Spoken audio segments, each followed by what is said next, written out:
এইবার নির্বাচনে আমি অংশগ্রহণ করব না। আসসালামু আলাইকুম ওয়া রাহমাতুল্লাহি তাআলা ওয়া বারাকাতুহু। আশা করছি সবাই ভালো আছেন। আলহামদুলিল্লাহ আমিও ভালো আছি।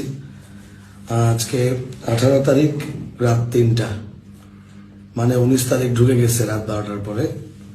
তাহলে 18 তারিখ হিসেবে বলছি, তাহলে আপনাদের বুঝতে সুবিধা হবে। তো ফেসবুকে দেখতে পেলাম যে আমাদের চট্টগ্রাম 8 আসন, এই আসনে প্রতীক নির্ধারিত হয়েছে, মানে সুন্নি ঐক্যজোট থেকে যিনি নির্বাচন করবেন একতারা প্রতীকে ইনশাল্লাহ নির্বাচন করবেন। তা আমি যে কারণে আজকে কথা বলা, সেটা হচ্ছে নির্বাচন নিয়ে এখনো আমি কোনো আমার অফিসিয়াল কোনো বক্তব্য আমি কোথাও দিই নেই।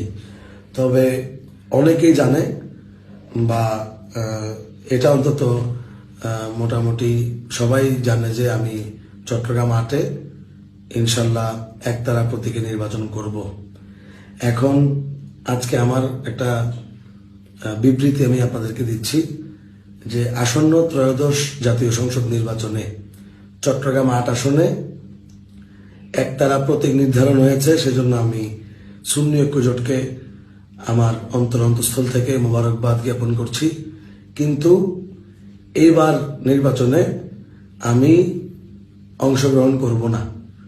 আমি আমার বৃহত্তর সুন্নি ঐক্যজোটের প্রতি সম্মান রেখে, এবং কি ঐক্যজোটের 3টি যে প্রধান দল, এই দলের প্রতি সম্মান রেখে, এমনকি আমি যেই দলের সাথে জড়িত বাংলাদেশ সুপ্রিম পার্টি, আমার দলের প্রতি সম্মান রেখে আমি সুন্নি ঐক্যজোটের স্বার্থে আমি আমার অফিসিয়াল বক্তব্য হচ্ছে এই যে আমি চট্টগ্রাম 8 থেকে যে নির্বাচন করার কথা ছিল, আমি ইনশাল্লাহ নির্বাচন করব না। এটা হচ্ছে আমার ফাইনাল বক্তব্য।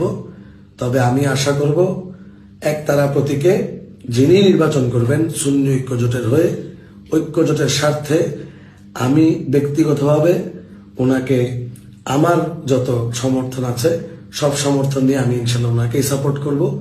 যিনিই করুক ইলেকশন, যেই করুক, একতারা প্রতীকে যিনিই করুক, চট্টগ্রাম 8-এ আমি ওনাকে সাপোর্ট করব। এমনকি আমার যত তরিকতের ভাই বোনরা আছেন সবাইকে অনুরোধ করব, এইবার অন্তত সুন্নিদের স্বার্থে আমাদের সুন্নিদের ভোট আমরা সুন্নিকে দিব। এমনকি ইনশাল্লাহ সংসদে সুন্নি প্রার্থীদেরকে বিজয়ী করে আমরা সংসদে পাঠাবো, এবং নারায়ে রিসালাত ইয়া রাসূলুল্লাহ স্লোগান সংসদে পৌঁছাবো ইনশাল্লাহ। আসসালামু আলাইকুম ওয়া রাহমাতুল্লাহি ওয়া বারাকাতুহু।